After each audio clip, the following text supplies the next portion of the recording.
Blood Brothers podcast, a Five Pillars production. Assalamu alaikum wa rahmatullahi wa barakatuh, my dear brothers, sisters, friends, and the foes out there. Welcome to another episode of the Blood Brothers podcast with your host, Dilly Hussain. Before I introduce today's guest, I remind you all to subscribe to the Five Pillars YouTube channel. And for the avid podcast listeners, you can find the Blood Brothers podcast on all the major audio platforms. Today's guest is a dear brother of mine who I've never had the honor of meeting in person, but inshallah, I pray that that reality will change in the coming months or years, inshallah. He's someone whose work I've been following attentively for many years, especially as a young activist myself. I remember some of the famous defenses of God and the prophets that our dear guest did in light of the Charlie Hebdo caricature of the Prophet ﷺ, which went viral and received across platforms millions of views. He's a thinker, he's an academic, he's a writer, he's an activist, he's a public speaker, someone who's known in the activist scene, alhamdulillah, and it's none other than our dear brother, Dr. Uthman Badar, joining us from Sydney. Assalamu alaikum. Wa alaikum salam, Dilly. Nice to be with you on your podcast. No, it's a great honour to have you on, Uthman, but it's been long in the making. Yeah, I think I missed season 1. You did miss season 1. No.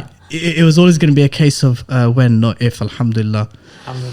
Uthman, but I need to get a myth that surrounds one of your visits to the UK out of the way. I need some clarity on a matter. When was the last time you visited the UK? Well, I've only visited the UK once, so it couldn't have been one of my visits. It was only once. Okay. Did you ever do a Q&A with some shabab? Do you ever recall doing a Q&A with some shabab? I think so. I mean, this was maybe a decade ago now. Okay. Was one of the questions from the audience? So this is the myth. I need to know if it happened or not. Did one of the brothers from the audience ask you about kangaroo steak? There's no way I would remember such detail. But Okay. I don't recall it. Okay. Have you ever tried kangaroo steak? I haven't myself. No. Have you ever tried kangaroo meat? No, I haven't. It's available here, and some of the shabab like it. Okay. But I haven't had the chance to. Okay. Or the inclination to. Genuinely, there was a Chinese whispers or brothers whispers that took place in your visit. They said someone asked Prophet Uthman in a Q&A what kangaroo steak tasted like, and I had to thought, when I get the opportunity, I'm going to ask you squarely if such an incident happened. Uthman, but before we kick off today's podcast, because there's lots to talk about, lots to go through, I tend to have a warm-up quickfire session with my guests where I present to them very unusual and hypothetical situations. I ask them to articulate some of their points in very time-constrained circumstances, and I would really like to engage you in this. Are you okay to proceed? Yeah, sure. Okay. All I ask of you is to try really understand and grasp the unique situation that I present to you, and in light of that, respond accordingly, inshallah. Is that okay, yeah? Yep. So Uthman, an alien from Mars has landed in our part of the world, yeah? A Martian from Mars. And this Martian from Mars knows the English language, but needs to be told very quickly and very simply certain political ideas and concepts. You don't have much time with this alien from Mars, but what you do need to do is, in this very, very limited time, explain the following. How would you explain to this being what secularism is in the most briefest and simplest and concise way? And we can't say, just before I give you a bit of time, sometimes I've been told, Uthman, Dilly, you can't ask such questions and expect such a quick answer. But I do believe it is from the prophetic tradition that when the circumstance dictates and requires, you need to use simple language. So how would you explain to a Martian from Mars what secularism is? Yeah, I think the issue is not simple language, it's just sort of time and the fact that these concepts are related to other concepts. So I can't explain secularism without explaining religion. Okay, well then... Because they're twin concepts. Okay. So obviously I would try and explain that there's a concept of religion, of God, the creator, revelation, and secularism is the way of life that tries to marginalize or subordinate religion. And obviously we can use various examples of that, but that for me would be the crux of what secularism is. Liberalism. I'll tie that to the discussion about secularism and say liberalism focuses on individual atomized freedom within that context of a focus on the world and a relegation of any notion of, I don't want to use big words here, but transcendence or, God, creation, revelation, in that context. So it's not just freedom, but it's freedom in that type of a concrete context. Capitalism. Profits and greed. No, again, within that context of a focus on the world, a focus on worldly interests, capital, I wouldn't say capital accumulation, but then I'll have to explain what capital is. Yeah, enterprise that focuses on profit, and not just on profit, but on the constant accumulation and increase of that profit within a worldly outlook and worldview. Socialism.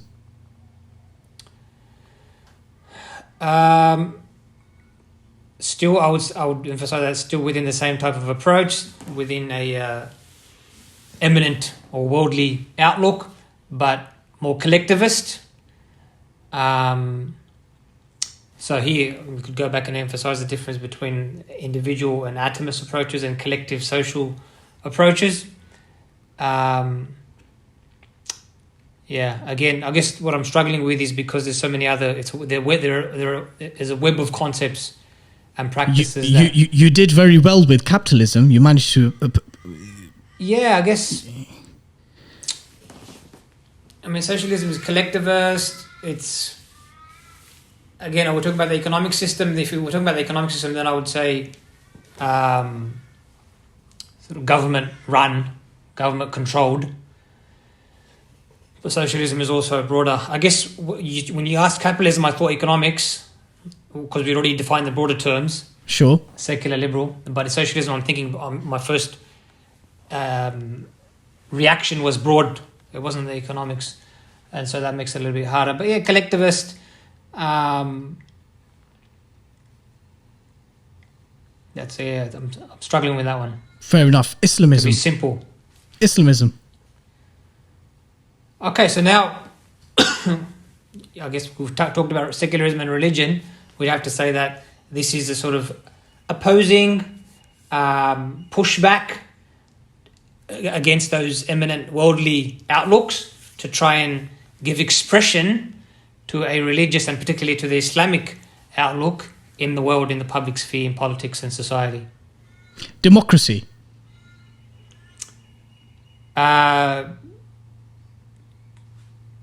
People sovereignty, popular sovereignty. Again, however, emphasizing within that worldly outlook, and one that relegates religion, puts popular. Okay, this is easier. Popular sovereignty as opposed to divine sovereignty. Wicked. And I'm just saying that because if I say popular sovereignty, it's like, what's wrong with that?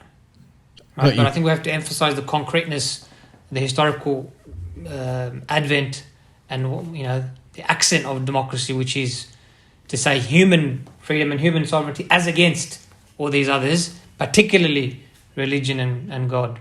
Great. Nation state.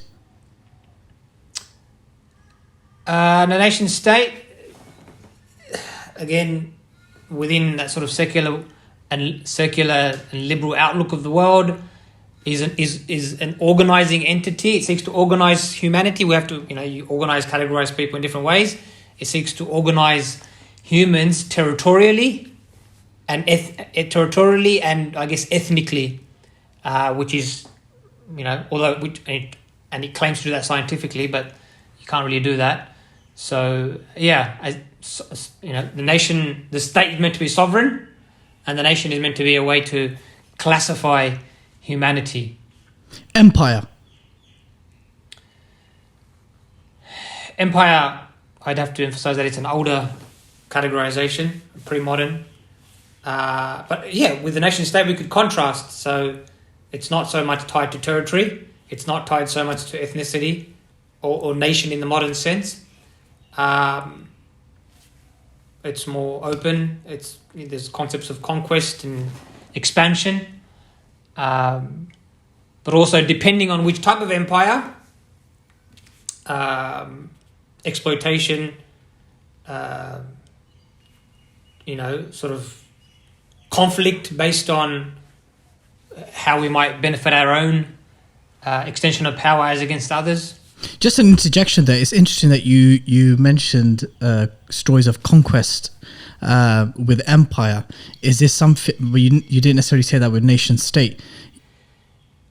Yeah, because that's a good point. I guess the nation state tries to also expand and influence, but in a different way. It's not conquest. That's emphasizing the territoriality of the nation state. So in theory, at least, its borders are fixed, whereas the empire is the opposite, and so conquest becomes a much more explicit feature of empire. Spot on. And it's interesting, when you said that obviously empire is a pre-modern construct, do you ever, this is just a side point which we can perhaps pick up on later on in the conversation, do you ever think that from a pre-modern empire, which is generally where a time period when it manifested, do you think such a polity that we understand historically to be empire, do you think it can resurface in the modern time? Yeah, I think it can, but normally history doesn't turn backwards. You might get something similar, but with its in a developed form, a form that has gone through certain developments and takes on certain changes. Okay. Right? But yeah, I don't see why we could not move beyond, go post-nation state. Cool. Republic.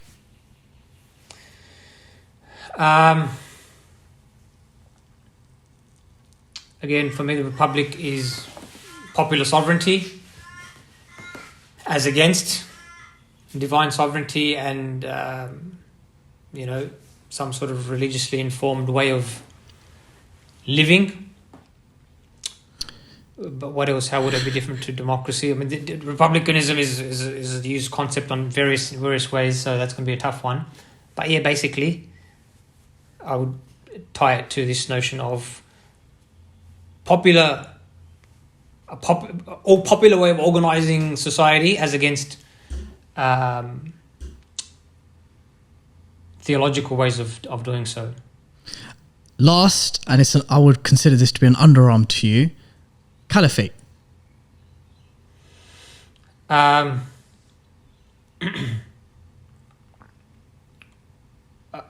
polity based on organizing society on the basis of Islam. So obviously religion, but more particularly Islam. Wicked. How did you find it? Did you find that difficult? I feel for the alien because I think he hasn't come out any wiser. No. There's an assumption that the alien already knows some of the things. You just had to help him out. Well, we're already assuming the gender of the alien. Oh, that's a problem in and of itself. Right. That was the first part of the quickfire. We got the second part of the quickfire, Uthman Badar. Yeah. So imagine this is one that a lot of guests have had, and it's my imaginary boat ride. You're going on a boat ride for 7 days, and you're allowed to take 10 companions from the past and present. Tell me who you would choose from the following. You ready? Okay. Abdul Hamid II, rahimahullah, or Sultan Aurangzeb? Aurangzeb. Tipu Sultan or Umar Mukhtar? Umar Mukhtar. Hassan al-Banna or Abu Ala al-Mawdudi? Al-Banna. Sheikh Taqiyuddin Nabhani or Dr. Israr Ahmed? Nabhani. Hamza Yusuf or Abdul Hakim Murad? Abdul Hakim Murad. Imran Khan or Erdogan with an interpreter? Erdogan. Hamza Zotsis or Abdullah Andalusi? Zotsis. That's not fair. You're going to get me in trouble with these present ones. So this is for the first boat ride. If there's another boat ride, then I do the other boat. Sheikh Shadi al-Sulaiman or Sheikh Mohammed Hoblos? Hoblos is a close friend. Okay, Khalas is done then. But that means I have had less time with more intimate conversation with Sheikh Shadi, so I have to take him on the ride. Okay, and last but not least, our dear brothers Faraz Nomani or Hamza Qureshi? Hamza. For now, only because Faraz. I was with Faraz 2 nights ago. So Faraz is going to understand. Alhamdulillah. Uthman Bhai, Jazakallah khair for that. I felt that was an appropriate kick-off to the many things we're going to be discussing, inshallah. I'm sorry if I put you in any awkward time-constrained situations. I think you've done a smashing job, alhamdulillah. Some of the guests, they've struggled with boat rides and who they take on as guests. I think you were quite clinical and quite firm on who you were going to take. Uthman Bhai, let me kick off today's podcast with your PhD, right, and your current research on secularism. Of all the various subject matters from your years in academia and activism, what led you towards that specific research topic? Yeah, look, I actually started out when I was doing a master's, first thinking about doing research on the topic of sovereignty. Okay.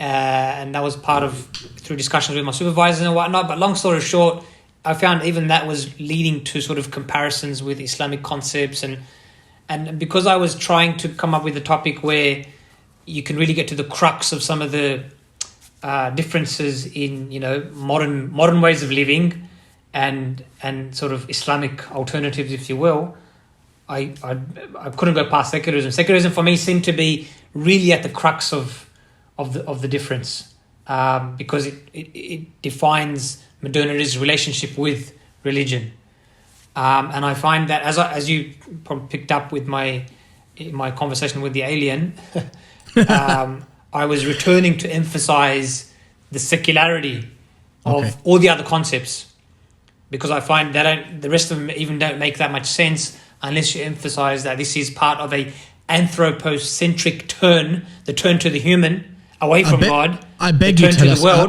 I beg you tell us what that very long word mean. So anthropo-human, Greek term human-centric. Okay. Right. So so the idea that it's about the humanism. Humanism has had various forms. Renaissance humanism, and then later on modern humanism. But the basic concept is it's about emphasizing and centering the human being. But always these happen historically as against centering Allah subhanahu wa ta'ala, religion, some authority, etc., collectivity. So that's why I find secularism, really, I think secularism is the single most central idea to modernity. Do you think... Obviously, not without the others. The others, liberalism, capitalism, are all significantly important. But I find this is one of the most important ones. That's why I felt to focus on it. Obviously, you felt the need to obviously highlight that the reason why in your conversation with the alien that you had to focus on the secularity of the ideas I was asking you about. And obviously when you position it against a system or a polity or an ideology or a worldview, whatever choice of words we use, it seems that you seem quite sure, at least some listeners and viewers may think, that there isn't a possibility in any meaningful way of the coexistence of secularism and how it manifests in very different ways, and perhaps a God-centric system or worldview. Do you think that they cannot coexist? Yeah, I think they can't really coexist unless we redefine the terms very significantly. Now, but we've got to be careful. So obviously this is sort of now getting into my research and some of the conclusions that I'm coming to. What you find is already, there's a brief context here. Secularism obviously has been not only central to modern life and modern knowledge and the academy, it's also been constitutive, key in establishing modern sciences, sociology, anthropology, all of these things, all of these modern knowledges. Uthman Bhai, if I was to give you a nursery school version of how secularism emerged, or how it's widely understood, at least on an academic level, would it be correct to say that there was a movement or an awakening within Christian Europe about some of the very oppressive aspects of the papal of the Vatican, the Pope, the Roman Catholic system, and one of the kind of intellectual comebacks of that was to lessen or remove the power of religion because essentially it was seen as something oppressive, holding human intellect and advancement back in Europe. Is that a fair enough caricaturish nursery version of how secularism emerged, at least in the way we understand it today? That's one of the stories that is told in the academy and outside to describe the genealogy of secularism, or the advent, how it comes about. So why does so how is Christianity able to survive with such with the emergence of this worldview of the separation of the church and the state, sovereignty, more human-centric? We're talking very general terms here, broad brush terms we're using, because Uthman, but I don't need to be told these things. I know you guys, academics, mashallah, tabarakallah, there's huge depth, ocean level depths on understanding certain semantics and technicalities and the differences that exist. But in terms of broad brush terms, why is it that Christianity was able to survive and appears to at least survive in a very nominal way, but Islam can't survive in that way? Yeah, well, it can survive in that way. That's the key sort of qualification. And I think you sort of indicated there when you said it survived in a nominal way. So basically, Christianity has had to have a makeover, all right, and to secularize, and that's what I was getting to when I said that in the previous discussion that about coexistence or otherwise, secularism. One of the ways in which it has been understood. Charles Taylor, for example, A Secular Age, it was influential work, is that it's not the negation of religion, but rather it's the transformation of religion, and in fact even the proliferation of new forms of religion, right? So one way of looking at secularism is to say it's not at odds with religion, right? It just means that we do religion differently. Right, but how you assess that comes from your perspective. So if you ask someone like me, I'm like, well, religion can undergo certain changes, but some things are essential. If you change for example, the fact that it should have a public expression, it should be in the defining seat. Okay, right. Uthman, but how would you then counter to those who would say, well, look, in secular states, the public expression of religion is there. You have your mosques, you're able to pray, you're able to give your religious alms, and you're able to worship in your places. In many Western European secular nation states, you're even allowed to have these things called dawah stalls, where you're allowed to proliferate and proselytize your faith.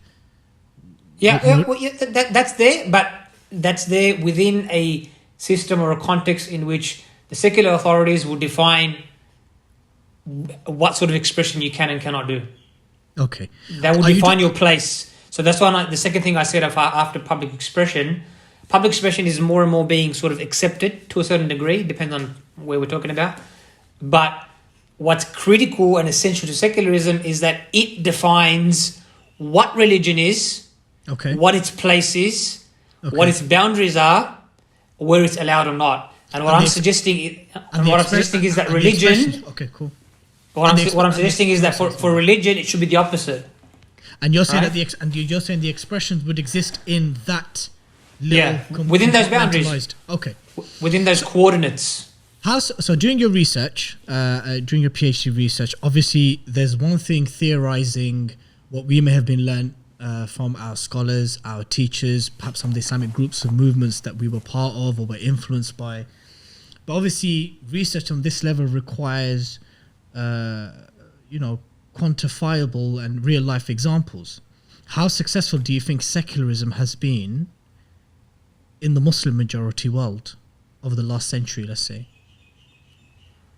You mean successful on its own terms in trying to achieve what it seeks to achieve? Yeah, successful in terms of its manifestation, the way that states are run with this mindset. How successful are they? Their longevity, the way they're functioning, the way they're managing things which are essential to all societies, whether it be economics or employment. How successful do you think secularism has been?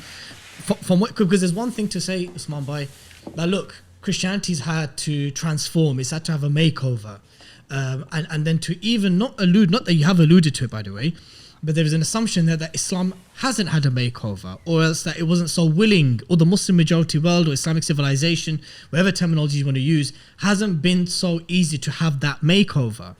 In that case, and then I'll posit to you, how successful, from the research that you've carried out, how successful do you think secularism has been in the Muslim world? Yeah, I mean, I think there's a few aspects to this. It's a good question.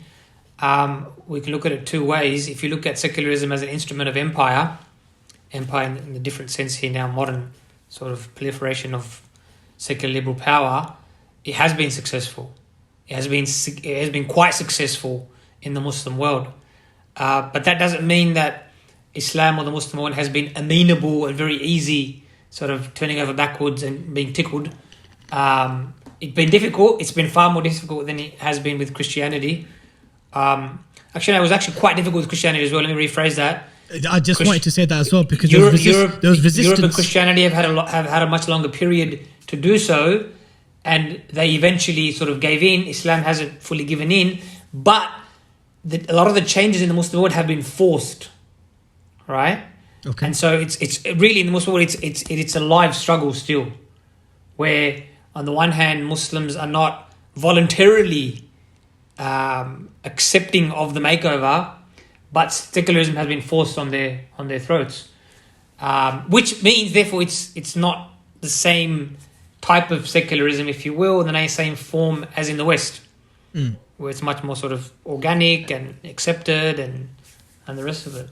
Would you say the ontology and the fundamental basis of secularism is distinctly European with Christian roots, or would you say that there's other cases of human civilizations have implemented similar systems where, fine, there's been false deities of the past, sure, one, many, and different things that have been worshipped in the past, but they're governed according to their ideas of whatever they took as a deity, right? Whether it's the Aztecs or whether it be the ancient Greeks, or whether maybe they had concepts of gods and they had these types of laws and values that were centered around these false gods. But secularism, would you say, is distinctly European and something, its roots is somewhere within Christian Europe, or would you say that other civilizations of the past have had their versions of this? No, I think it's distinctly European. We could understand it in in the terms that you were pointing towards, about people sort of doing their own thing, but that for me is far too broad. I think it's important to pay attention to the historical particularities of any phenomenon, and therefore secularism as we understand it today is very much a European phenomenon. It's a very originally Christian, maybe not Christian, but it arises in a European Christian context, even though now in its advent there's a debate. So the other story, not that it's a Christian, just a development, is that it's a break. So there's two understandings of the genealogy of secularism. Is it a continuation of Christianity by other means, or is it a break from Christianity? In either case, it arises in a very European and Christian context. So where would you sit in those two camps? Do you think it's a continuation of Christianity? I think it's a break. At least I incline more to that view, but there are strong ideas on both sides. One chapter of my PhD dissertation is on this issue of, or one large section on the genealogies of secularism, in which I try to outline all the various views and then make an argument, but I do incline to the view that it's more of a break than a continuation. Okay, before I move on to the next topic that I wanted to talk about, which was basically the Ummatics Colloquium project, which you recently announced on Facebook. Before I get into the whatabouts of this very interesting and exciting project, is, bro, you're an academic, or at least you're on that path, and you've also got a path which was very much public and known towards Islamic activism and talking about domestic and international current affairs related to Islam or Muslims and so forth. Do you understand the real life struggles? Have you ever experienced real life struggles as a Muslim academic who's trying to work or trying to pave an academic path within an Islamic framework, trying to understand these things in the backlog of real life situations, real life manifestations, real life consequences? Have you struggled to pursue this path, especially on the subject matters that you have? whilst trying to fit it all in within an Islamic framework or paradigm? Not really. Nothing significant, I would say. But it's also because I'm not trying to fit it within an Islamic framework or anything like that. Okay, not I'm fit. Trying to make sense of it then perhaps?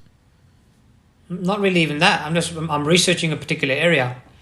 Has it not? Have you never ever been in a? Have you never experienced whilst researching and reading more and looking deeper into secularism that's ever put you in a problematic position towards certain Islamic positions? Have you ever been in that situation? I mean, by reading a book or something like. Yeah, like for example, I don't want to name any names, but we know of very prominent Muslim scholars who have pursued Western secular academia, and they've been very challenged. The further they go, you mean like sort of challenging your ideas? Yeah. Having your ideas challenged, not with secularism, but obviously my my initial degree, my area is philosophy. Yeah, so right? philosophy. We know certain du'at who have studied philosophy, and it's made them question some very fundamental things about their own creedal positions. Have you ever experienced that? When I first moved to philosophy some 6 years ago, in the masters, when I was doing, because we don't just do politics, we do epistemology, ontology, various. There were certain points where I think I would say I'm not sure challenged. Challenges might be too strong a word, but there were questions that I found confronting. Okay. Maybe that's too strong either. Like raising questions that would raise questions. Okay. Right? And for which at the time I didn't have, ready-made answers.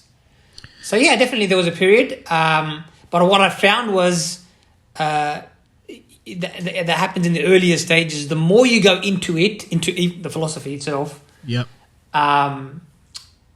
I found that my convictions and positions in Islam actually became stronger. Alhamdulillah, may that continue for you and all the Muslims, bro. And that's because I think with any subject, it takes time to actually grasp what it is and to understand it properly, and to be able to see where it's weak. Okay. Right. So anyway, that's just my experience. Probably doesn't mean much, but okay. Since you asked.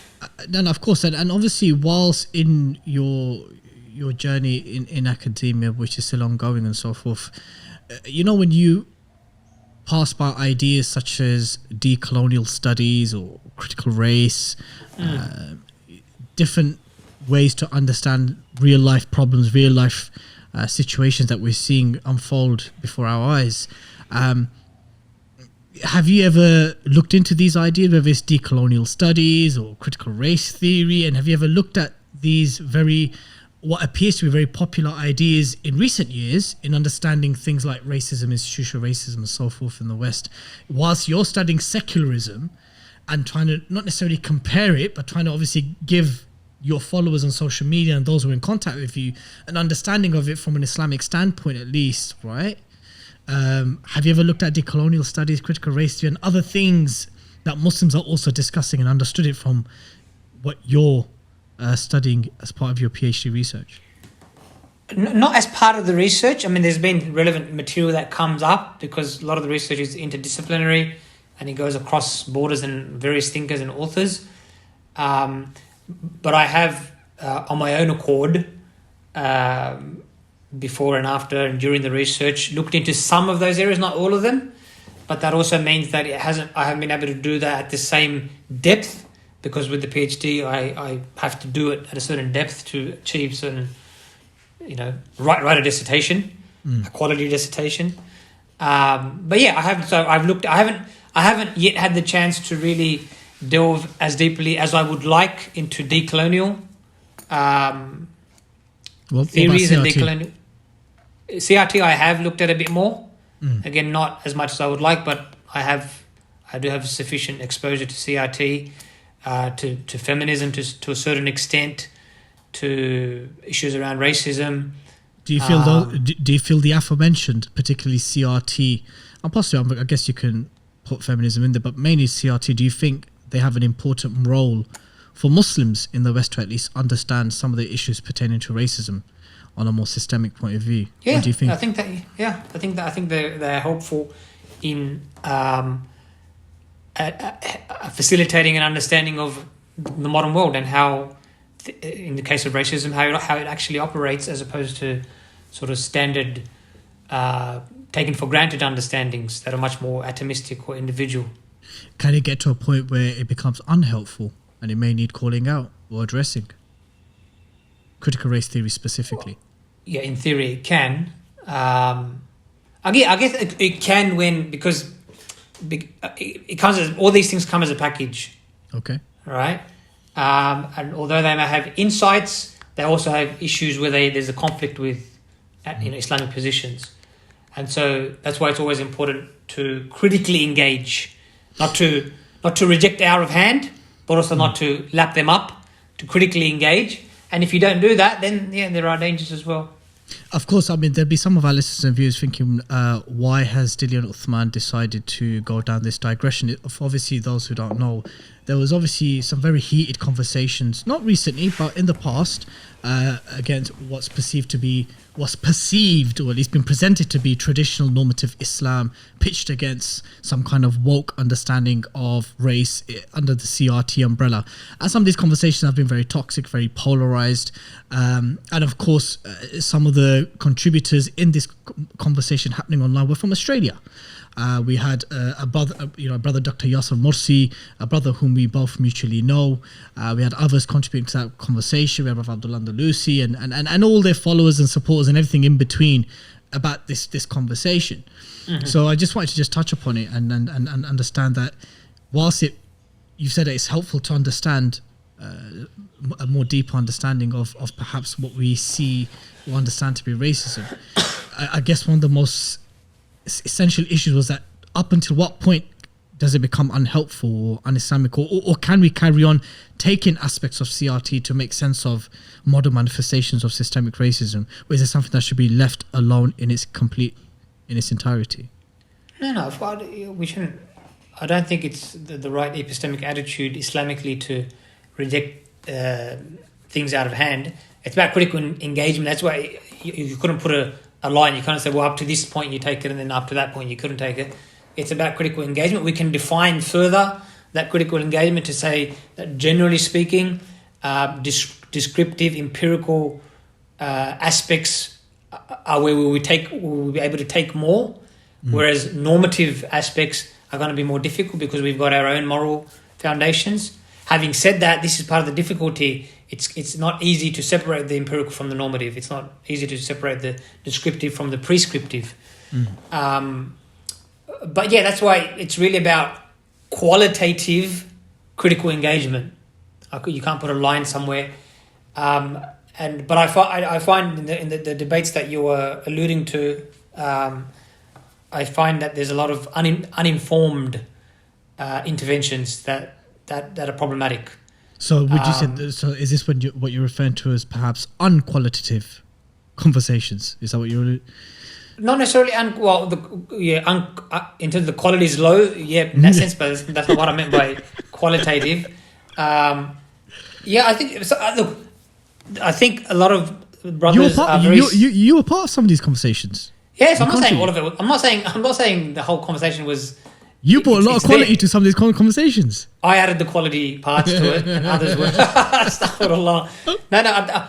Look, everyone participating in it is sincere, and I can understand where people are coming from.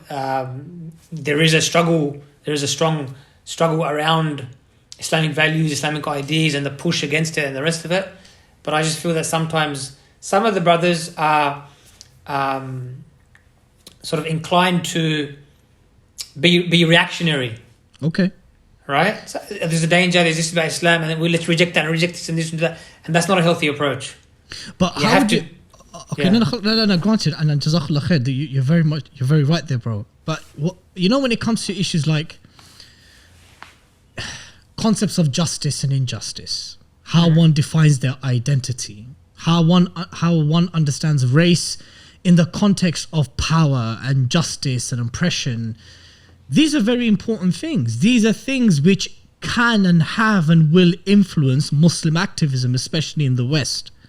So given the specific and particularity of CRT, which I've chosen as a digression to talk about before we move on to the Ummatics Colloquium, is that surely it will come a point when we try to understand what is justice, what is social justice, how do we define identity, how do we define oppression, how do we, how do we measure these things from this very the thing about critical race theory, this is an open admission, I've never said this on camera ever before. When I first came across some of the brothers and even sisters and Muslims and non-Muslims who wrote about this and discussed this, it seemed at first hand to make a lot of sense, Uthman. And it still does. Aspects of it still does make sense. And I can definitely see where it applies in real life situations, especially in North America and the US. I guess the issue lies or can arise is when it comes to, or when it seeks to define or categorize certain groups of people, lump them as discriminated minorities, or whether you want to understand it from intersectionality, wherever it may be. Those where some of the problems lie. How do you define what is just and unjust? How do you, and those things influence Muslim activism. So it is an important conversation. It's one that happens, that nearly always kicks off whenever there's a race issue. And before you know it, Muslim Twitter's conversation is about CRT and Black Lives Matter and all these kind of things. So are you saying... Yeah, look, what I would say... How open should we be to taking from not just CRT, but any other theory or idea that helps us make sense of the modern world that we live in? We should be as open as we need to be. We should be open. Again, but the point is, we should be, because if you're not open, you're not going to take anything, right? You're open because there might be something of value. But why would we take something? I'm playing advocate here. Yeah. I'm from the other side. Why would I take devil's avocado? Yeah. Why would I take from something which I know epistemologically, from a foundational basis, is problematic?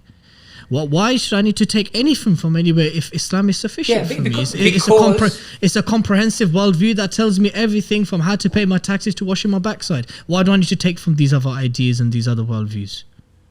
Well, because Islam tells us everything from a normative perspective, how to live in the world. It doesn't tell us everything about the world, about how the world operates, right? So you can't explain to me what liberalism is or give me a detailed understanding of modern capitalism from the Quran and Sunnah, can you? You can't? No. Yeah, so this is the point. You need to be open on certain aspects, right? And this, what I'm hearing from you is, again, I said before, normative, descriptive. You sort of problematize CRT because of questions of justice. Right. So again, but we need to make those distinctions. I would say CRT in origin does not try to define justice. That's not its role. But it presupposes a view of justice, and it's a secular view of justice. Yes. Right? Sorry. You articulated what I was trying to say. Yes, that's exactly what I was trying to say. And now, but what that indicates is that, and this should also be understood, any particular science, any particular analytical tool, ideology, whatever you want to call it, doesn't stand on its own, doesn't exist in a vacuum. Again, there's a web of other concepts, sciences, worldviews, right? That have influenced it, that have shaped it, that are part of developed it, that it takes its presuppositions from. Yep. Having said that, again, you can't reject everything outright. And actually, we don't do that. This is why, in one of the few posts that I have made on CRT, you might remember this was 2 or 3 years ago, I made a comparison. I said, well, rejecting CRT out of hand is like rejecting biology out of hand. On the basis, as you, being the devil's advocate, said, well, I can say, well, biology is a modern natural science. It's secular. It's based on methodological naturalism. One of its major paradigms is evolution. And if we take, and I know there's various ways to reconcile evolution with Islam these days, but if we take evolution as the biologists take it, that's not Islamic. And that's a fundamental paradigm in biology. And from an usul perspective, it's problematic. So I reject it out of hand. But no one does that. We don't. No one does that, right? And that's, in a sense, that's an extreme example because I'm taking natural science. But one would say that to take the biology the way you've explained it, has real life benefits. It has life-saving benefits, Uthman Bhai. What does CRT offer as an analytical tool in science in terms of saving lives and helping the human advancement? Whereas biology you can literally, I can reel off examples to you how it has real life benefits. But at the risk of sounding like Richard Dawkins, you don't want to go too far with that. Because it's about benefits, right? It's not about some particular benefit that I have to show elsewhere. Obviously, biology is a study of living beings, so it's going to have more relevance to saving lives than other things. But it's about benefit. It's about the valid question there would be, what's the benefit? And the benefit would be in an empirical description of some aspect of the world that we need to understand, whether it be natural or social, right? So we accept the natural sciences because they have some empirical benefit in description, even though they are tied. They also tied to normative worldviews, right? I mean, not only are they tied to normative worldviews, science has almost been deified in the modern world. Yeah, that's a very normative thing, right? But if you take a step forward, and these things are all from a European secular context, natural sciences, social sciences. Sure, it's not a big move from the natural and social sciences, except that there are differences. Yes, there are. It's not exactly the same thing, but the principle is still there. There's an attempt to describe, but there are also normative either presuppositions or actual assertions that you have to look at as well. Okay. Couple of days ago, alhamdulillah, you announced the formation of a project called Ummatics Colloquium. You mentioned some guests that we've had previously on the Blood Brothers podcast, namely Dr. Waima Ranjam, and others will be involved in this project. What are the aims and objectives? Who's funding you? What are the deliverables? Tell me a bit about what's going on there. Right. I mean, the Ummatics project is basically, how can I describe it? It's an attempt to contribute to addressing the issues we face as an ummah in our current time, in the late modern world, in the Western world, in the Muslim world. And I guess therefore it's an attempt, a contribution to the da'wah space, to the revival space, if you want to look at it in those terms. And it's an attempt by those who are involved to do that in a way that we would argue builds on previous attempts and the good that previous attempts did, but also tries to improve on some of the failings. It's interesting. It's interesting. You use the term the revival space. It has. What is it that you think has declined that requires reviving? The Ummah, Islam, the Deen. it's 2021. It's been 100 years since we lost the. So yeah, revival. Lost the what? The Khilafah, the Caliphate, Islam as a way of life. So just on that notion. Just on that particular notion, and you've linked that to revival. Now, is that a position that you still hold, that the revival of the Deen from a worldly manifest point of view is the Caliphate or definitely, of course, the Caliphate is part of that. It's a central part of that. Sure, and before we go into how Ummatics project will contribute towards that, I have to ask you, because your background from previous years and association and affiliation as a member of Hizb ut-Tahrir, that organization has very distinct ways of defining what the Caliphate was, what it should be, inshallah, when it is re-established. It has very specific methodology in how it seeks to see its re-establishment. And this was an organization that you parted from amicably in 2019. You announced it on a Facebook post. But nevertheless, you still link revival to Caliphate, as does Hizb ut-Tahrir do. They link the revival of the Deen of Islam and the Ummah in terms of having the re-establishment of the Khilafah. How much so does the Hizb still influence your ideas? I think significantly, I would think so. And as I said at the time when I sort of announced that I'm moving on, I said at the time as well, this is not a sort of rejection of the overall project. It's rather moving on based on some of the specifics about how it was being carried out. Okay. So sort of modes of operation and some other particulars.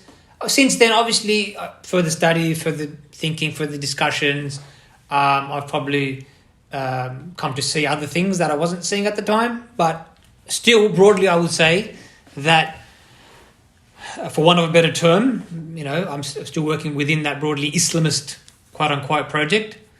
But really, the devil's in the detail, if you will. It's about the particulars, right? It's about... and that's why, as I said, the attempt is to try and build on the strengths, not just of HT, broadly speaking. There's various other movements, Ikhwan, Jamaatis, Tanzimis, sure. etc. But also to try and, where we don't see eye to eye, to try and contribute and do something in the way that we think is better. So let me respectfully ask you, how do you now then reconcile the ideas that you were taught, that you had conviction in, that you proselytized and gave dawah to the ummah? How do you reconcile, and how do you, understand that there was very specific approaches to democracy as a system of governance? There were very specific definitions of capitalism. There's very specific definitions of things which your work is still continuing into, the Ummatic projects, right?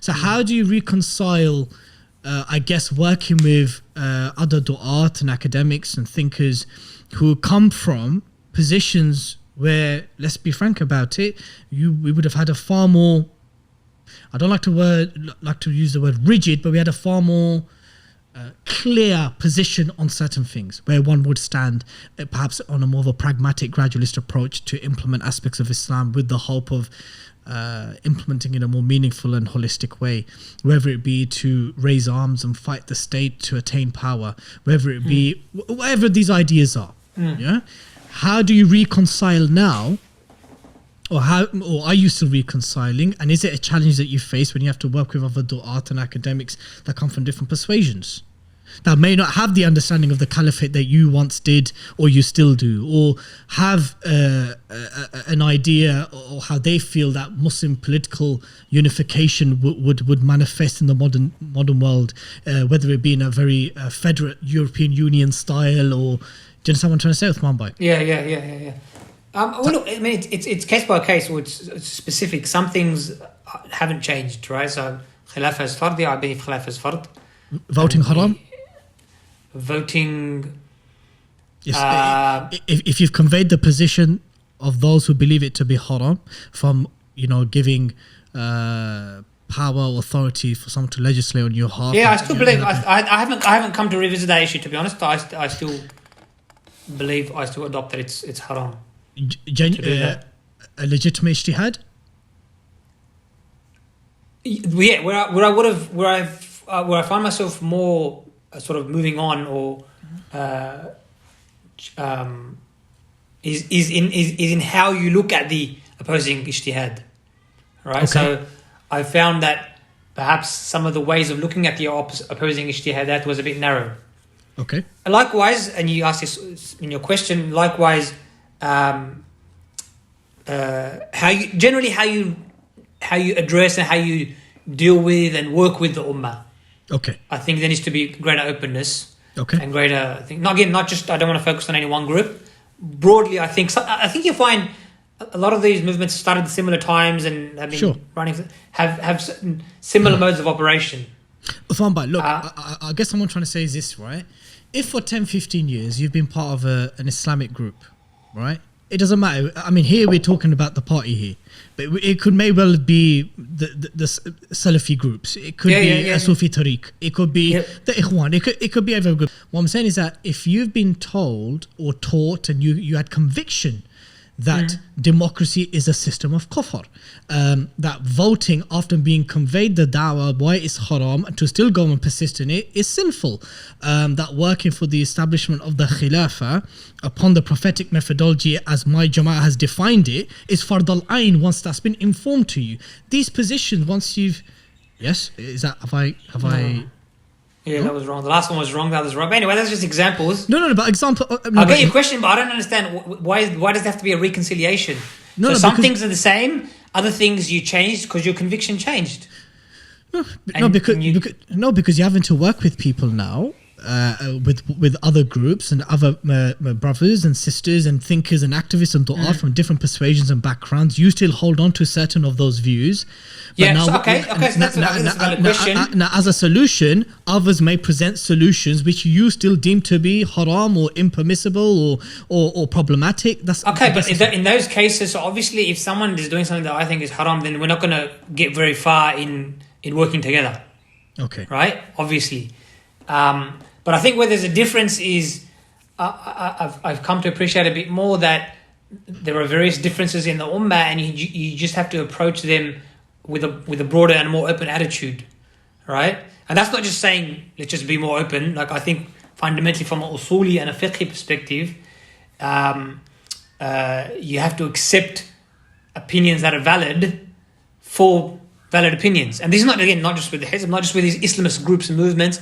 I find there can be a tendency across the da'wah spectrum and the manhaji spectrum to be a bit narrow on that point, even though in the classical Islamic tradition of usul and fiqh, it's very broad, right? Having a semblance of evidence is not difficult, within certain parameters and rules, of course. So it's one thing to, I think, so where I would see a change, trying to sort of think about it now on the spot, is that I think we need to be more open in sitting with people of different views and engaging in that discussion with more epistemic humility, let me put it that way, which means it shouldn't be, I shouldn't come to the table thinking, I've got the answer, the other guy's wrong, and my only objective here is to convince him, right? Fulfill my obligation to convince him. Well, that happens a lot. Not only in the party, but it happens about other groups as well. You come with a solution. Yeah. You are right. You've come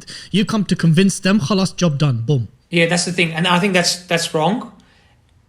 On all the issues that are dhanni. Obviously, if it's about qat'iyat and thawabi, that's different. But 95% of our discussions are usually on dhanniyat, methodologies, how, what, strategies, this, that, and on those issues, it should be the opposite. I should come. Yeah, I've got a view.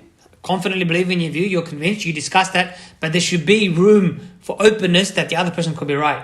And that's the maxim, isn't it? That's the maxim that in theory we all, of course, we all say that, my opinion is right, but with the possibility of being wrong. But it's that in practice, that possibility is not, you're not really taking it as a possibility, right?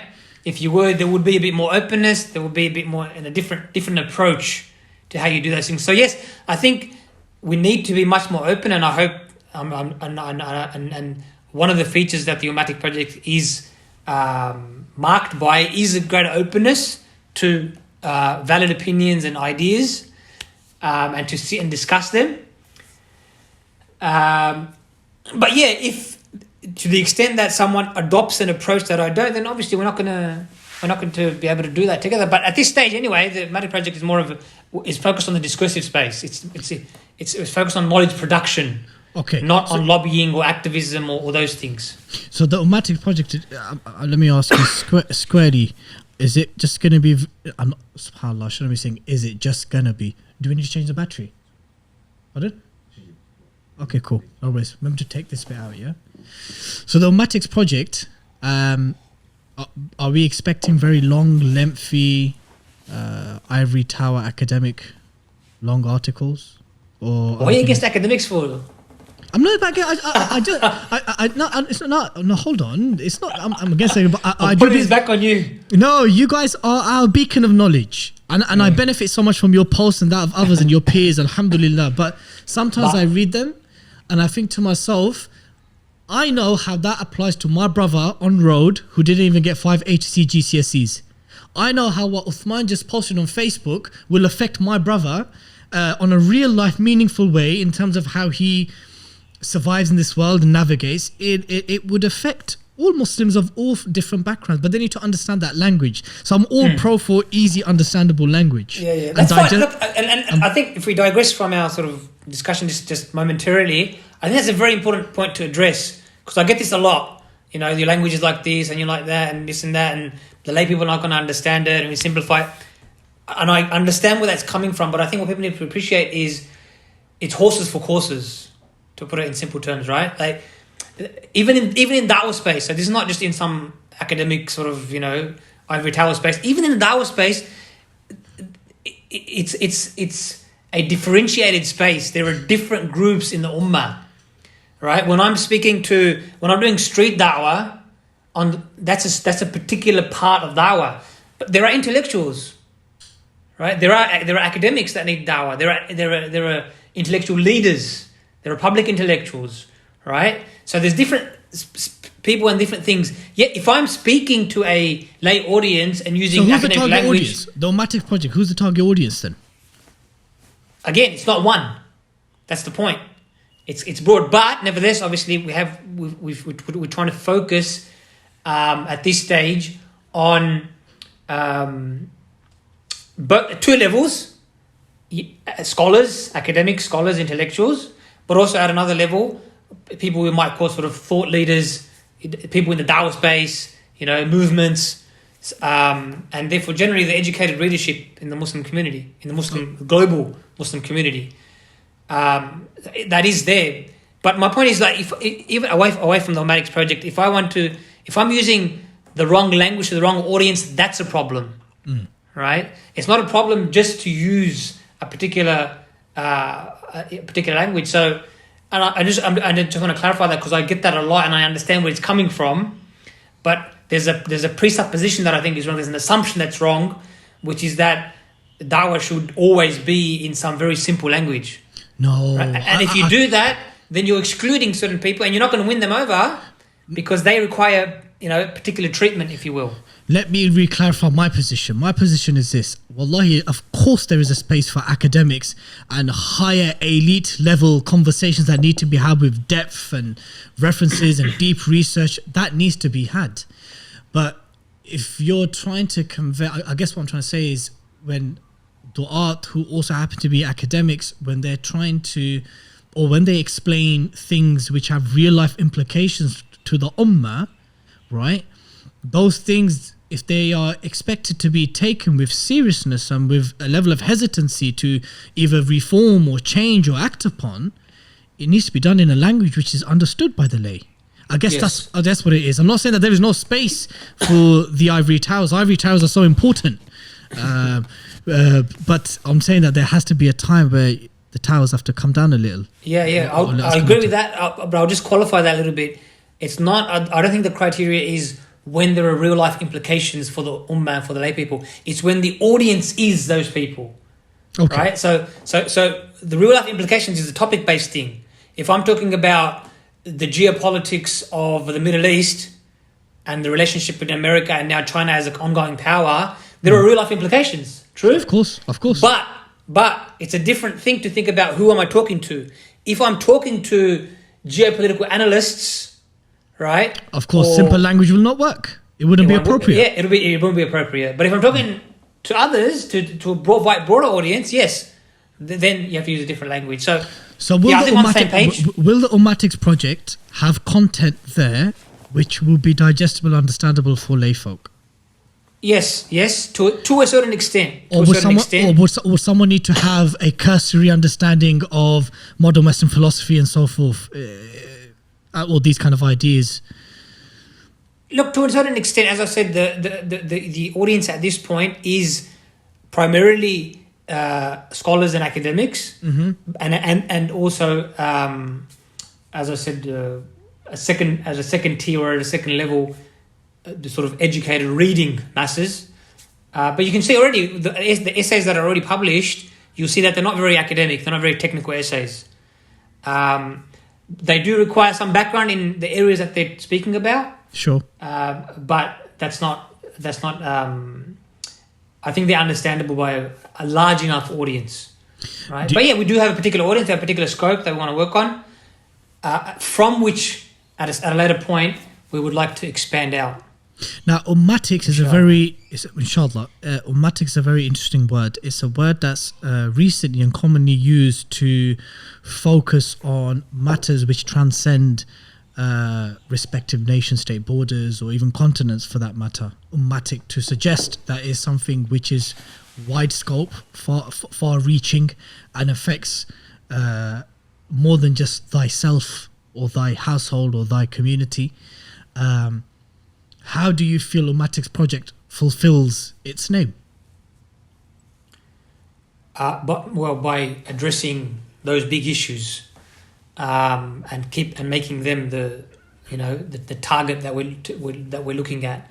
But when we use ummatic, ummatic is just the adjective form or the relational form of ummah, right? So ethnicity, ethnic, nationalistic. Sure. Ummatic it's in reference to the ummah, of right? course. So the idea is that we want to try, and so we're focusing in the discursive space on discourse, on ideas, and trying to foster an ummatic consciousness and sensibility. Let me break that down, right? So we want to change the discourse in a way where, not change it. We want to further that. It's already been happening. It's been done. There's work in this space. Because part of our emphasis is not to say that we've got all the solutions and we've figured this all out and we've just got to convince the ummah now. This is one contribution to a larger project, ummatic project that the ummah is involved in. So if you had to go on a boat ride to discuss the Ummatics project, would you take Dr. Uwaimar Anjum or Dr. Yaqub Ahmed? Just a random one. I felt like asking. To explain it, or what do you mean? To discuss it, to develop it? Yeah.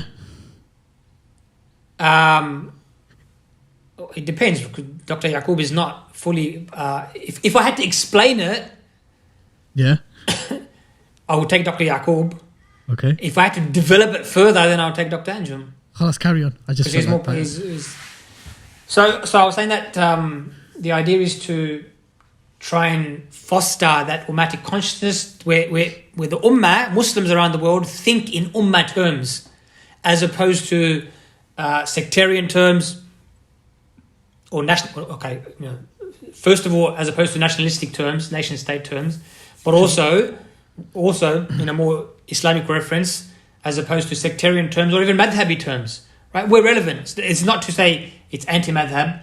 You have to start out from some angle, some school of thought. But on ummah issues is to think on ummah terms and to feel on ummah terms, right? So you want to take those issues and you want to centralize their importance and then address them. But we want to also address them with depth, with specialists, right? In a deep way, in a good way, and so that we're putting our best foot forward in addressing these matters. And therefore, we feel that as a first stage, if we can focus on that discourse, that can set the platform for developments on that in the future, inshallah. Inshallah. let me posit to you a situation where maybe a subject matter which the Ummatic projects will address, or forgive me if it's something that's already been addressed.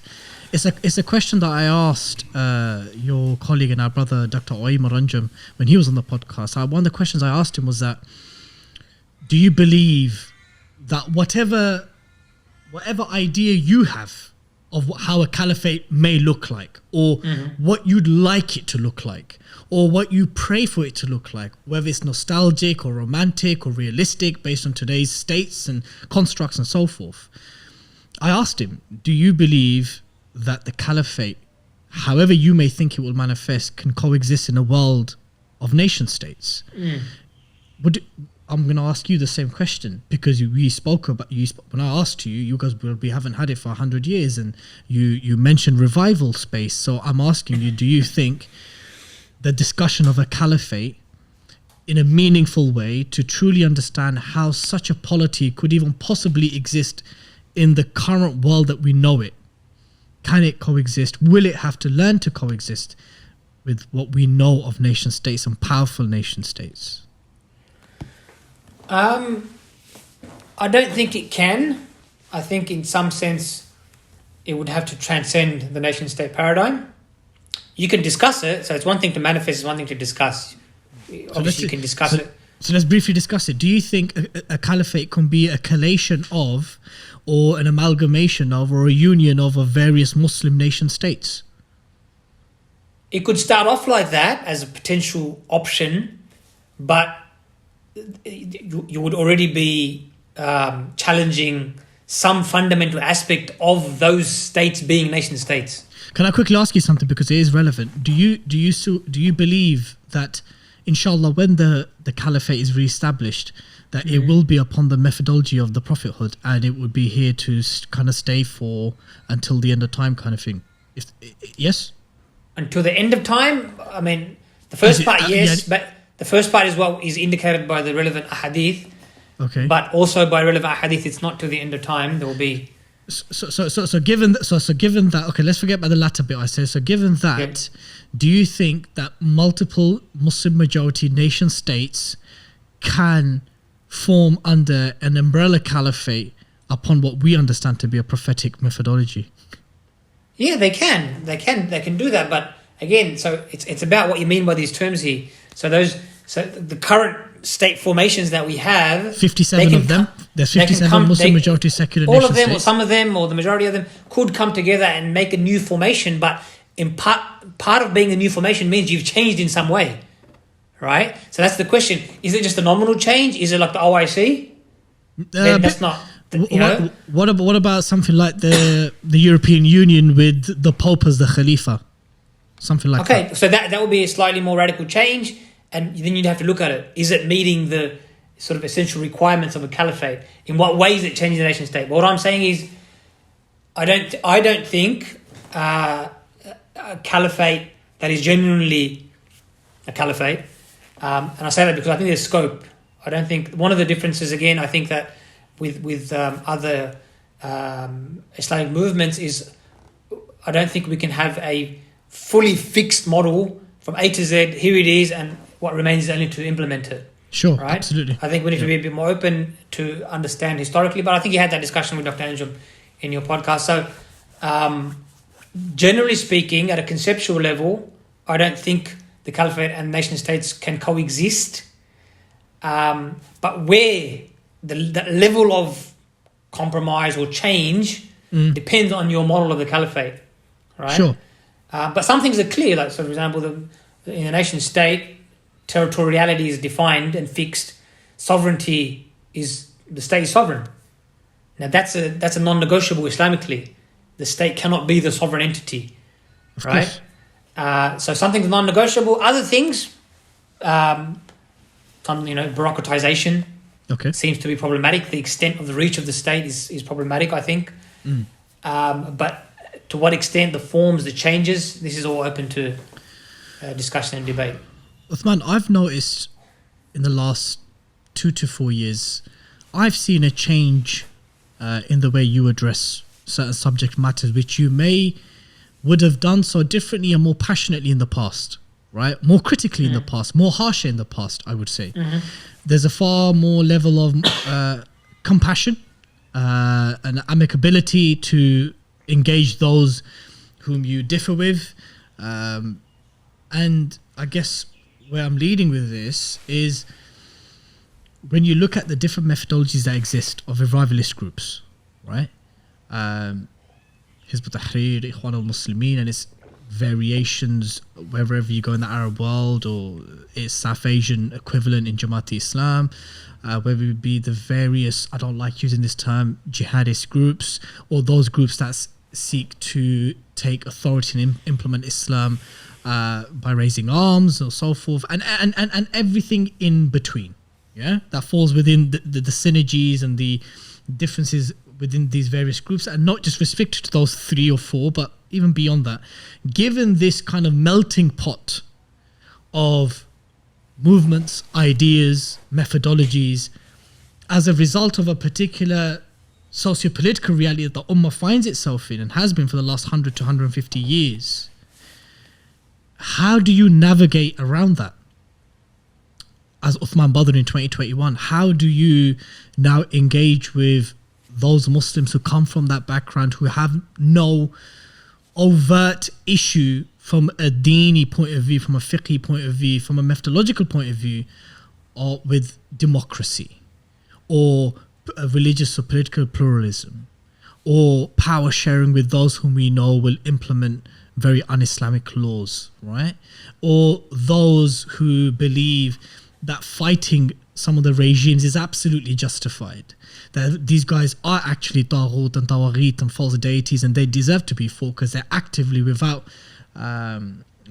duress or anything, are choosing to rule by other than what Allah has revealed.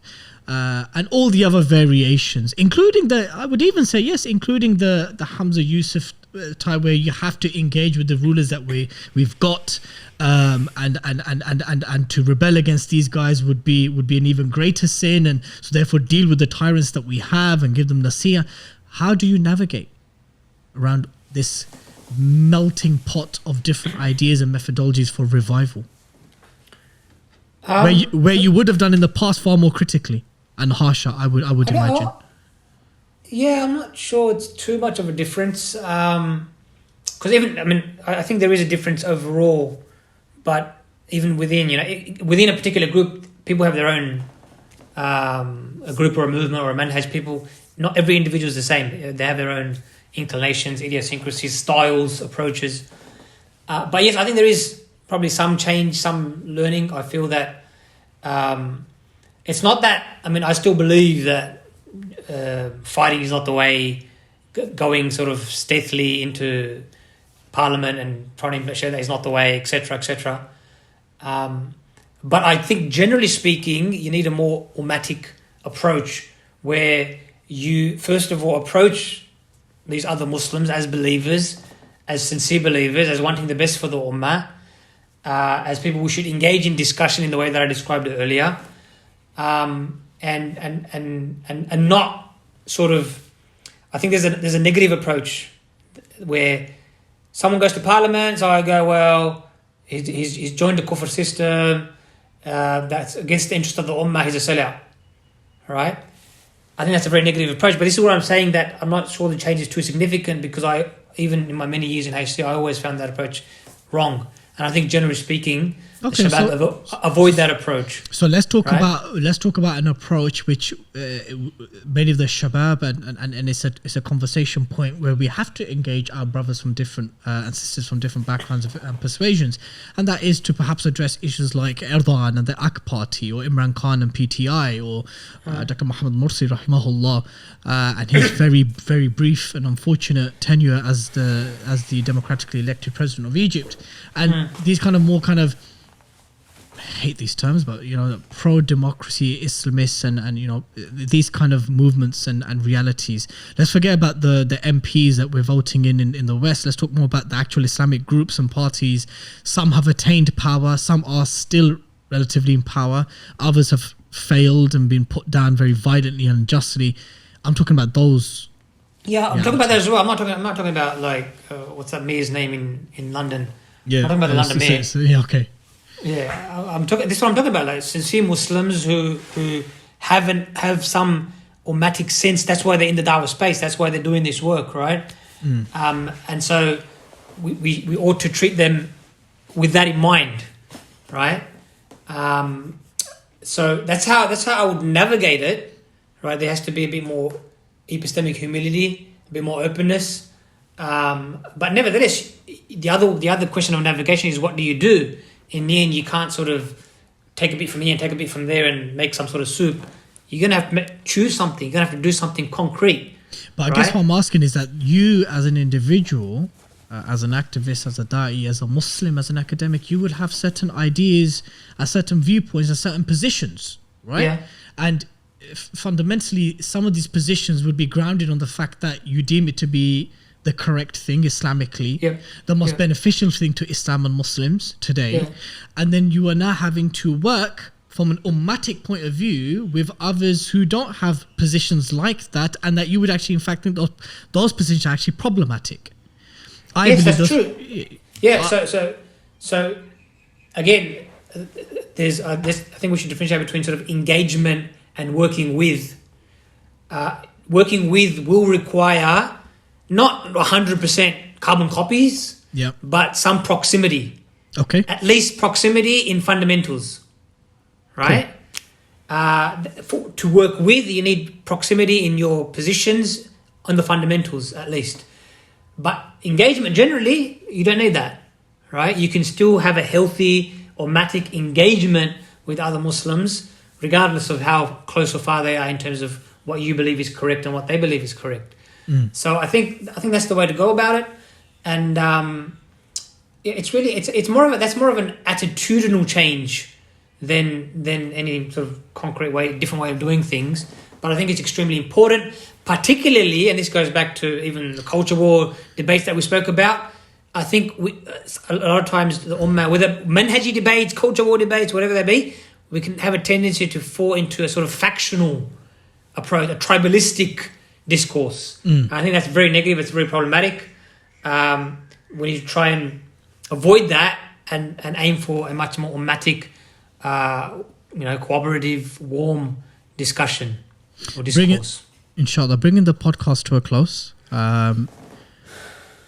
I'm going to ask you something which I know many Muslims, especially youth, they have been told a version of Islamic history.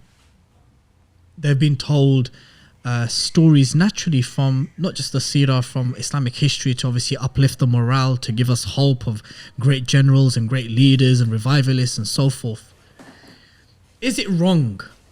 Is it problematic for Muslims today to think that a civilization existed from Morocco to Indonesia to as north as the Caucasus and to as south as Tanzania, that as Islamic civilization existed in that breadth, relatively unharmed and untouched and untainted generally by the ills of what we deem to be un-Islamic ideas and ideologies that we have today? Would it be incorrect and inaccurate to think that such a reality or civilization existed?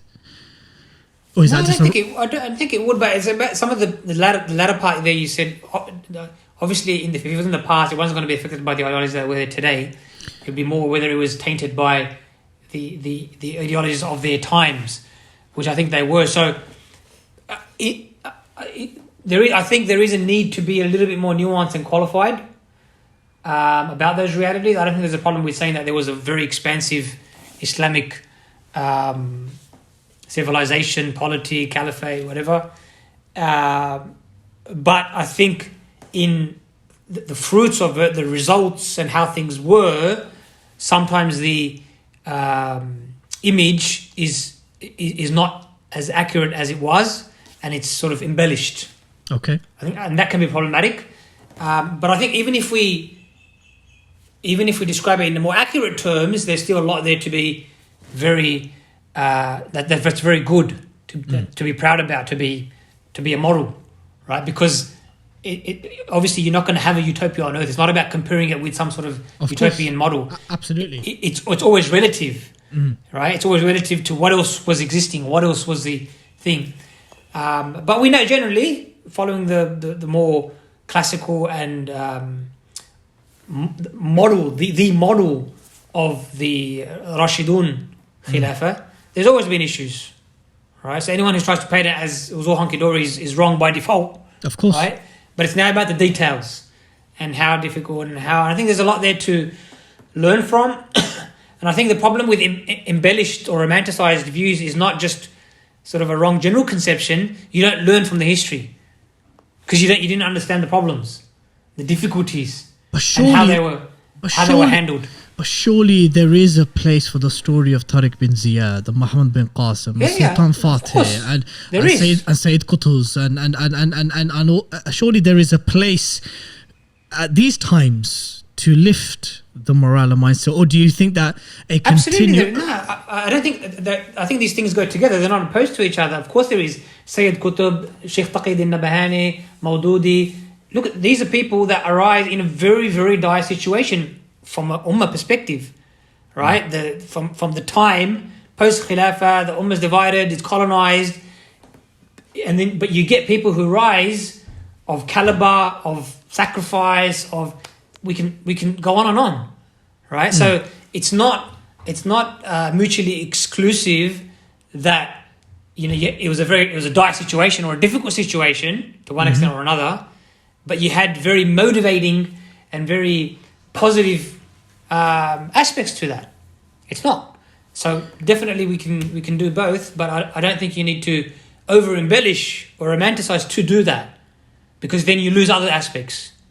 You lose a lot in terms of learning from that history, and I think that's the most important part of history, that we learn from it. Of course, as the saying goes, we don't seem to learn as human beings, and I think that's what needs to be kept front and center. My very last question to you, and you literally just you planted it for me so perfectly. You said, in this dire situation, the likes of Sayyid Qutb and Shaykh Taqiyuddin Nabhani, may Allah have mercy on them both, and all the others, I mean, that they came in a very dire situation. Do you believe the last century or so is a dire chapter in the Ummah's history? Yeah, I think it's probably the single most difficult That's period. very, very interesting, because when I asked Dr. Waymar Anjum, someone who you're going to be working alongside with or are currently working alongside with, I said, do you believe it to be one of the worst chapters in Islamic history? He goes, absolutely not. He goes, I believe it to be perhaps one of the most, there's other ways to look at it, and he referred to the number of Muslims, the manifestation of masajid, the Muslims worshipping and giving da'wah around the world. But did it give you another period in history that was worse? The accessibility to Islamic knowledge and access to, Yeah. and he gave I agree with that. Yes. So, But there's a difference here. So he's right in saying there's different ways to look at it. no, then I countered it. I said to him, but what about the number of death and oppression and injustice and the situation of the Uyghurs and the Kashmiris and the Palestinians? He said, well, in terms of a numerical point of view, there's more Muslims, so naturally more Muslims will die and be oppressed, in the same way that more Muslims are coming.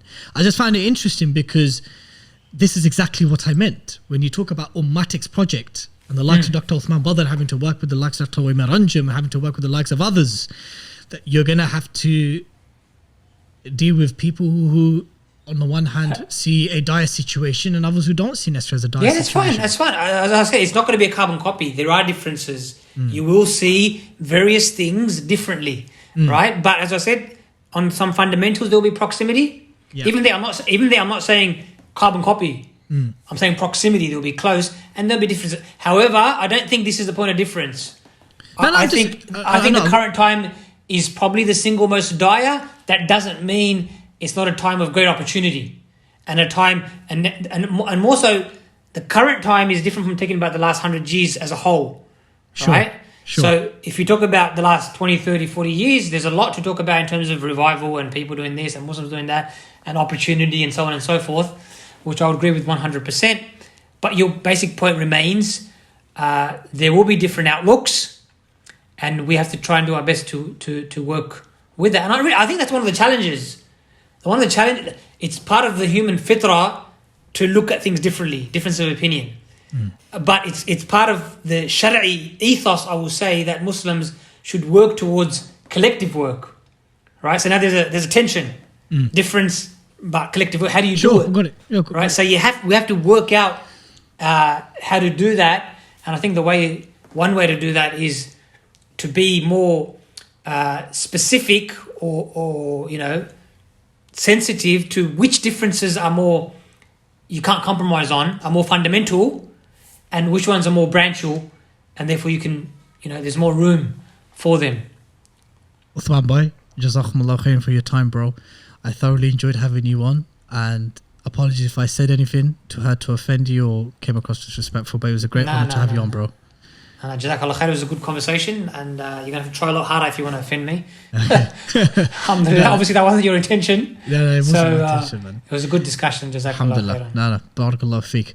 Brothers and sisters, I hope you enjoyed today's podcast as much as I did. There was a lot that was discussed. There was a lot which inevitably Uthman and myself, we couldn't do justice to or give depth to, because there's entire terms to study some of the things that we spoke about. People invest years to understand and make sense of some of the topics that we spoke about with Uthman today. So there was no way that today's conversation was ever going to have that kind of deep academic depth, because quite frankly, some of these subject matters, we can't do justice to them even in a 10-hour conversation. Would you agree, Uthman bhai? Yeah. Yeah, so we skimmed across a lot of topics. I'm saying this because I know a lot of people in the comment section will say, well, you didn't speak about this enough and long enough. It's because a lot of these subject matters, there's entire books and series and volumes and dedicated to these subject matters. And the audience today, back to my point, the audience today is a very broad audience, so I want to cater for that. No, alhamdulillah. So please, and I've never done this before, and this is like a little tribute I'm giving to Uthman Bhai. Never have I concluded a podcast with a contribution from our guests, but today's podcast will include with a 10-minute speech or a defense which Uthman Bhai did. You can't do that. We're already 1.5 hours in, brother. No, but I want to conclude with it because I think it would be of great benefit to our viewers and listeners to listen to that defense. When was that given? In 2014? 13, I think. And it was somewhere around there. And it was in light of the Charlie Hebdo issue, wasn't it? I don't even remember because there's been so many different episodes of those insults. Well, anyway, 5 Pillars fully milked it. We got about 150, 200,000 views from that video, yeah? I got no royalties either.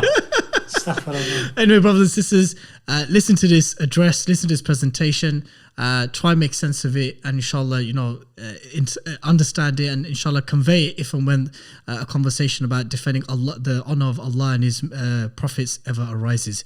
Brothers and sisters, remember to subscribe to the 5 Pillars YouTube channel. Remember to subscribe to all our podcast audio platforms, Apple, Google, all the other major platforms. You'll find us there. Keep us in your du'as, and until next time, Assalamu alaikum wa rahmatullahi wa barakatuh. Good afternoon, ladies and gentlemen.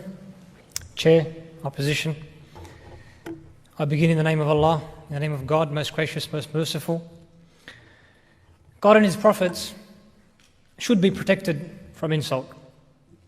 This proposition, indeed, this entire debate, is built on the premise of free speech, on the understanding that free speech is the starting point and that what remains is to debate its limits. But I reject this premise. Free speech is a liberal position. It is an ideological liberal position, not some neutral universal. So here's a frank memo to the liberals. Enough of the self-indulgence. You don't represent the default position. Billions of people around the world are not liberals. Stop feigning universality. Don't drop the pretense and let's have an honest discussion. It is of the most basic human civility to respect others. That is the starting point, not free speech. To insult others is to treat them with gross insensitivity, insolence, or contemptuous rudeness. Those who want to allow this, the onus is on them, surely, to prove that such depravity should be allowed. The idea of free speech is flawed in theory and politicized in practice. It is an idea impossible to implement, not implemented anywhere historically, nor even today, not even in liberal democracies. In justifying, for instance, as acceptable the most recent insulting film of the Prophet, peace be upon him, the White House said, "We cannot and will not squelch freedom of expression in this country." Then Secretary of State Hillary Clinton noted, "Our country does have a long tradition of free expression. We do not stop individual citizens from expressing their views." Of course, leaders in Australia and Europe have said similar. Yet this is simply not true. Free speech does not exist anywhere in absolute form. There is no absolute freedom to insult. We have defamation laws, sedition laws, professional standards, journalistic standards about reporting about celebrities and politicians. In Germany, denial of the Holocaust is prohibited by law. In the UK, the Public Order Act makes, quote, threatening, abusive or insulting words an offence. In Australia, the Commonwealth Criminal Code makes it an offence for a person to use a postal or similar service in a way that reasonable persons would regard as offensive. As for in practice, Azhar Ahmed in the UK was convicted just last year for grossly offensive communications. He had commented on Facebook that British soldiers in Afghanistan should die and go to hell. In Australia, a Muslim man was convicted just a few months ago for letters deemed offensive which he sent to the families of dead Australian soldiers. under the above-mentioned criminal code provision. These are but two of many examples that may be cited. Free speech, we may surmise, is used as a political tool, yielded selectively. Who decides about when and how to qualify free speech? Who decides when the sword is to be yielded? This is not about freedom. This is about how far power can go. It's about using power. It's about power using the notion of freedom to extend and enforce itself. Ultra-liberals may say here, look, we disagree with all these laws, with all these cases, and we affirm freedom of speech, unqualified, carte blanche. But is such a position really conducive to society? Would we accept white people using the N-word against blacks, or a person shouting fire in a theatre such as ours, or a student insulting his teacher, a child their parent? Everyone, all of us teach their kids to respect others, not to insult. Why? We can't have it both ways. Some forget perhaps that even in the Western tradition, free speech was upheld as a most basic value for specific ends, to allow profession of ideas, inquiry into truths, and the ability to account government. Does any of these noble ends, all of which Islam demands, I hasten to add, require the freedom to insult? Or does insult, in fact, defeat their very purpose? This is not about free speech, nor is it about just insults. Let's be honest, let's be very honest with each other. The reason this debate is taking place is because secular liberalism imposed itself on both East and West by stealth. It dominated not by the strength of its values, but by the strength of its militaries. The Muslim world resisted and continues to do so. Unlike Christianity and Judaism, which crumbled under the force of secularism, Islam did not. Lands were divided and colonized, conquered and exploited.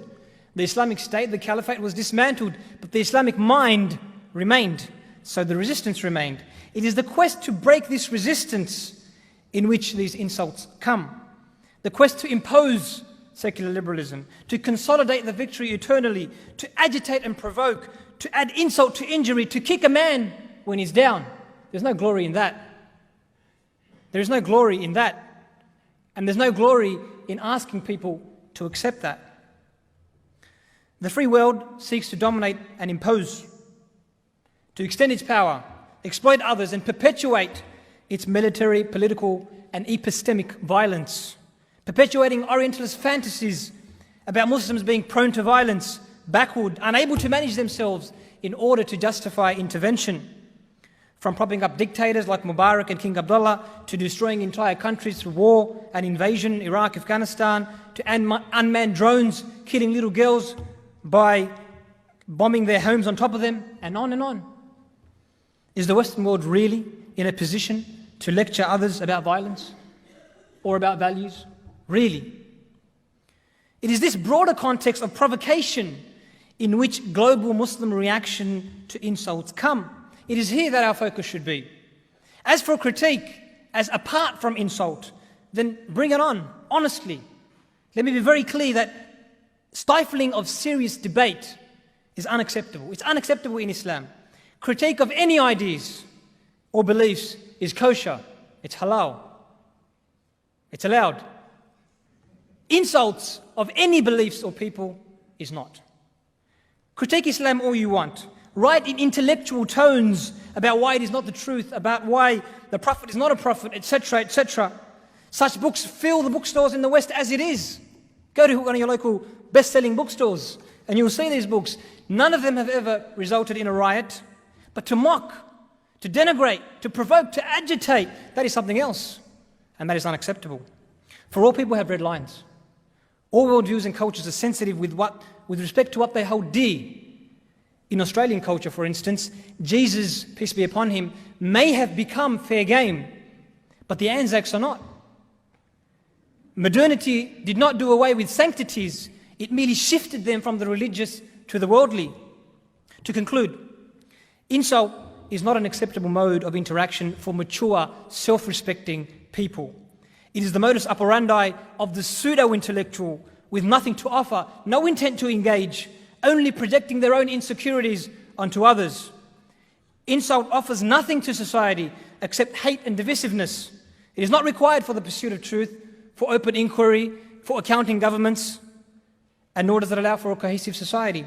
It is unacceptable. All beliefs and sanctities, all should be protected from insult, including that which is most sacred to billions around the world, God and His prophets, peace be upon them all. This should be done in our present context by the elevation of values, not the imposition of law. Let me be clear about that. You cannot regulate civility. You cannot force people to be respectful. This is about elevating the human condition, reviving the sacred and the most basic of human decency, excavated by secular liberalism in the most hideous of ways. The fact that we're even still having this debate, to be entirely frank, is the ultimate insult. Thank you.